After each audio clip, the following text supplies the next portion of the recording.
that's where my family is from. Growing up, two of my biggest heroes were my grandfathers, who served as officers in the military as well as civil service. And that is where I learned the lessons of duty and what it means to sacrifice for the improvement of our communities around, and that's always been in the back of my mind. Why am I running? And the reason why I'm running is because I believe that whether we admit it or not, whether we talked about it or not, there was a Canadian promise that we all subscribed to. And that promise was sacrifice, sacrifice, sacrifice, and perhaps at the end of it, we're gonna go ahead and we'll get something. So what did those sacrifices look like? Those sacrifices looked like, for some of us, we left our siblings. It was just perhaps our immediate families that came here. We left our uncles, we left our parents, we left our grandparents back home, and we said that we're gonna set up a new life here. How many Eids has it been where the only family that you had was on FaceTime? How many Christmases have come and gone by, and you're forcing your kids to talk to grandma on the phone, but they just don't want to, right? I see Bridget's daughter is smiling, so maybe, I don't know. And other than that, some of us struggled to learn the language, right? Not all of us came and immediately we were able to speak English as well as perhaps other people were. All of us struggled with the infamous Canadian winter. All of us struggled with getting back into the job market. All of us struggled with a lot of things that we had to give away when it came to our faith and our family values, but we did it. We did it because we believe that at the end of the road, it will all pay off. We believed that the number one thing that we will get is prosperity. We told ourselves that it's okay if we pay so much in tax. It's okay if you have no money saved up. Because you know what? Our kids are going to be able to go to university and they'll be fine. We said it's okay if we can't find a job. At least we're in Canada, and what a blessing that is. And the reason why I'm running is because I believe that that promise is broken as it has never have been ever. But, my friends, I didn't invite you here to depress you.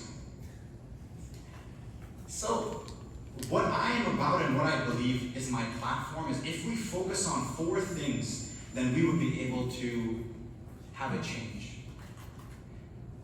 The first 3 things are the economy, safety, and immigration.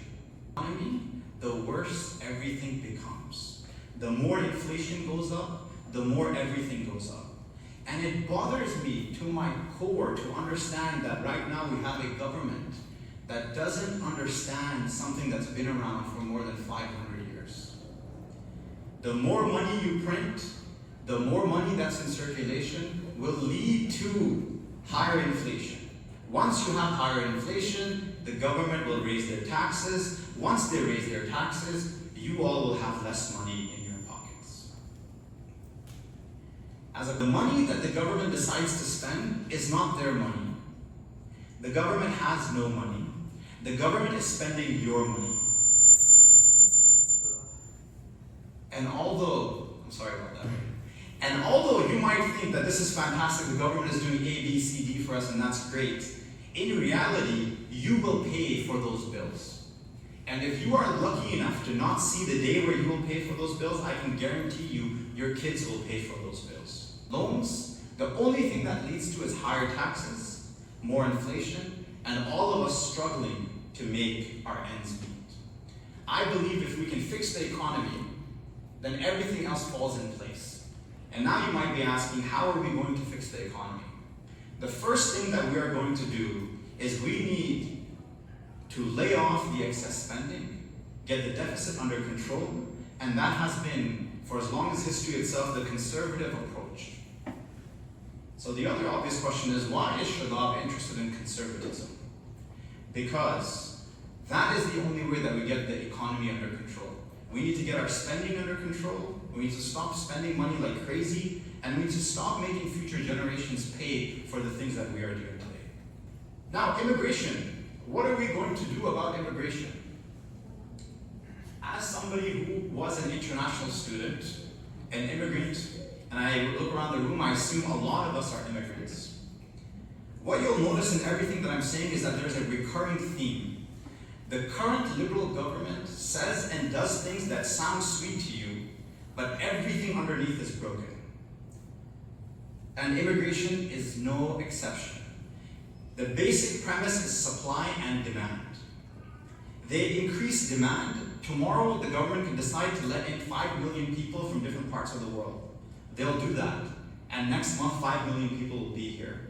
But do we have the doctors to support the 5 million people? We do not. Do we have the teachers? We do not. Do we have the police force? We do not. So the Conservatives, as well as myself, we are advocates for linking supply and demand. Don't just go ahead and tell everybody that they can come. Link it to how many doctors we have. Link it to the police force that we have. And then we can go out and we can have sustainable growth. So the Conservatives are not anti-immigration, but we want immigration done the right way. Now the last one, and this is the one that I'm most passionate about, is as the Member of Parliament, your most important role is advocacy. You need to be able to speak up for everybody that lives in your riding. And I've gone door to door, and I think I've had conversations with everybody. So you came here to listen to the real me, So let me please get into the real me. My question to you is this: how much more time will the people of Mississauga-Erin Mills spend indebted to and chained up to the idea that they let us in, and therefore now we're automatically their voters?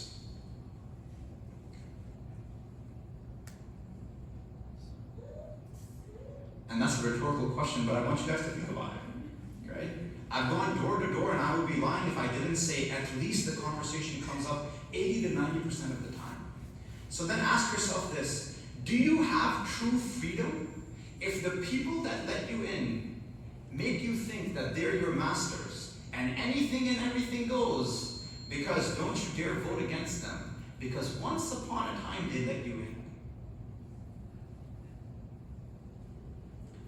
Let me tell you a fact of life. They didn't let you in because they liked how you looked.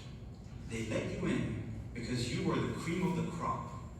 They let you in because you came here, you worked as hard as you could, you paid your taxes, and there's no difference between you and anybody else. So as a Pakistani, Canadian, as somebody who is an immigrant, as somebody who has a family, as somebody that lives amongst you, my biggest mission is to help our people realize that this is not a thing anymore. We don't have to feel indebted to the fact that because they let us in, anything and everything goes. And that is my main mission here. The question of, well, we stand with the Liberals because the Conservatives don't support us. Let me tell you this. My name is Shadab. My father's name is Abdul Rahman, and my grandfather's name was Abdul Razak. And as God is my witness, if anybody was to come for your hijab, for your ability to practice your religion, they would have to go through me before they get to you. So there is absolutely no reason to fall in this, power play of the Liberals to say that, you know what, you better be with us, and if you don't, then someone's coming for you. So I say with a lot of, honesty, that I would be going against every single part of my soul if I let anybody come for the things that you hold dear. And I really hope that you guys will agree with that.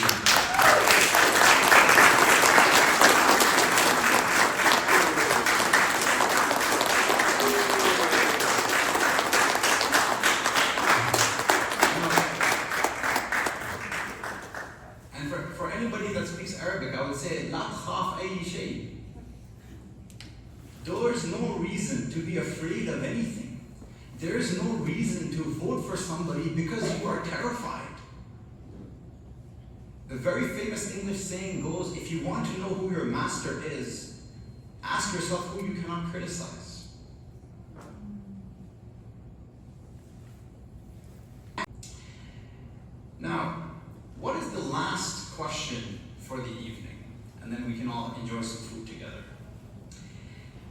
question is, why would you be interested in supporting me?